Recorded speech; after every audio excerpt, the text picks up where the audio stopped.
The entrepreneur-turned-2020 Democratic presidential candidate has thought through issues big and small, and because he has crossed the 65,000 individual donor threshold to participate in the Democratic debates, we'll likely be hearing more about his ideas in the next year.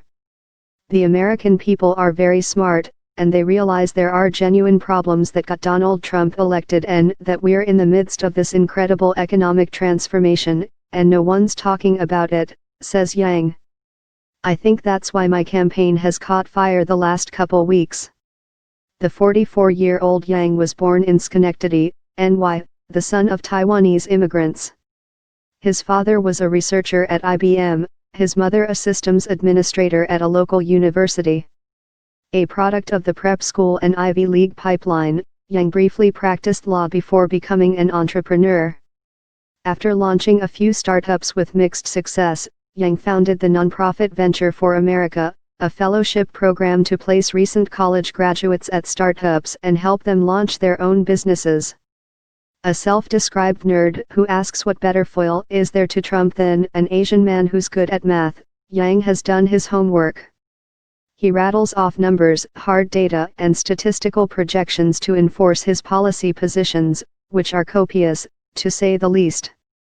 Yang 2020's website lists more than 80 policy positions, including boilerplate stances in line with mainstream Democrats on Medicare for all, gun control, and criminal justice reform. His more obscure stances include setting up a robocall complaint hotline that could lead to FCC fines and a plan to tackle divorce rates by mandating that health insurers provide family counseling in their plans. Yang may be asking the right questions, but some of his proposed solutions seem like candidacy killers, politically non-viable and niche. We have to face facts that we are in all likelihood going to be facing a warming planet, rising sea levels, different weather patterns, and we need to start thinking bigger about how we're going to mitigate these effects, says Yang. We're messing with Mother Nature right now in a catastrophic fashion, and we have to at least explore what we have to do to blunt the worst effects for our civilization. Yang's plans to tackle climate change aren't his only ideas far outside the box. He is reviving a 1970s-era concept that would guarantee every American monthly income from the federal government, repackaging it as a solution to job losses from automation and artificial intelligence. As with climate change, Yang's signature economic policy, a universal basic income, assumes that the world is already on a trajectory toward the most devastating outcomes. Many economists are warning that superintelligent computers will displace millions of workers by 2030, but Yang's view is even more dire. He believes, for example, that the current generation of self-driving technology could replace millions of truck drivers in the next 5 to 10 years, which would lead to epic levels of distress, displacement, and even violence. People realize there's nothing stopping the members of a democracy from voting ourselves a dividend, says Yang. We're the richest and most advanced economy in the history of the world. Our economy is about $20 trillion. We can easily afford a dividend of $1,000 per American. He would pay for the massive $3 trillion program in part with a value-added tax on tech companies, but balancing a Yang budget also requires optimism that a monthly paycheck for every American would be a massive economic stimulus leading to job creation, more spending, and eventually increased tax revenue. He also believes the stipend would lower government bills for things like homelessness, emergency room visits, and incarceration.